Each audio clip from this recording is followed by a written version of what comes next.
Welcome to Complinet Global Newscasts. News featured is taken from Complinet Complete, our news, analysis and tracking service, and your comprehensive view of the regulatory landscape.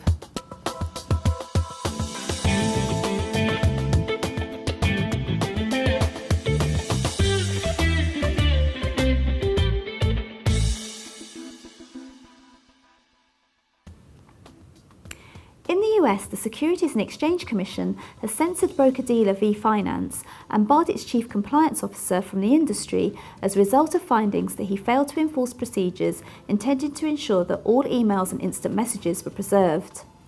The SEC found that the CCO, Richard Campanella, failed to enforce the firm's policy, which barred using external email accounts and required brokers who used instant messages to retain copies of all such messages, even though he was aware of a branch manager's ongoing violation of both provisions. As a result of the violation, the firm was unable to produce records of certain communications relevant to a separate SEC investigation of the branch manager. Campanella can apply to have the bar lifted in 2 years.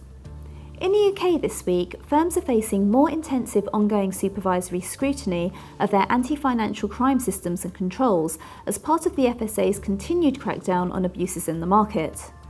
As part of this, the regulator has begun visiting firms to check their AML defences. In its latest financial crime newsletter, the FSA committed itself to address financial crime systems and controls issues through enforcement activity, despite its own regulatory uncertainty ahead of its breakup. This tough approach will dovetail with increased intensive ongoing supervision of firms by the regulator's financial crime specialists, the FSA said. We spoke to Complinet's editor for AML and financial crime, Martin Coyle, about the FSA's increased focus. The FSA has decided to go into firms and look at their anti-money laundering systems and controls.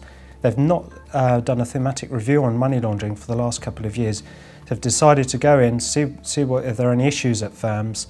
They stress that there's no particular concerns that they have in this area, but they've also said that they will take enforcement action if they do find any problems at firms. In the Middle East, the terrorism financing component of Saudi Arabia's AML regime suffers from shortcomings that need to be corrected explicitly and adequately, the Financial Action Task Force said in its latest evaluation of the kingdom.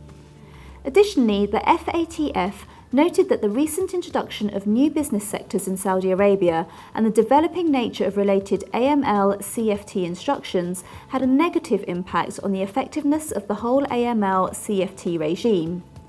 It added that inadequate AML CFT expertise was widespread across many financial institutions, especially among non-banks, mostly due to the novelty of those businesses.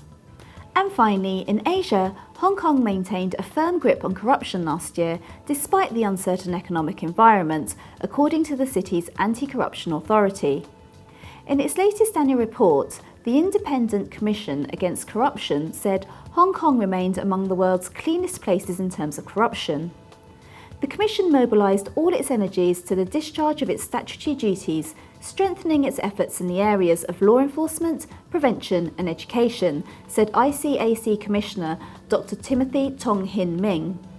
The fact that there were no significant changes in the number of overall reports of corruption received can be partly attributed to a far greater level of public vigilance than was evident during the financial crisis that shook Asia in 1997.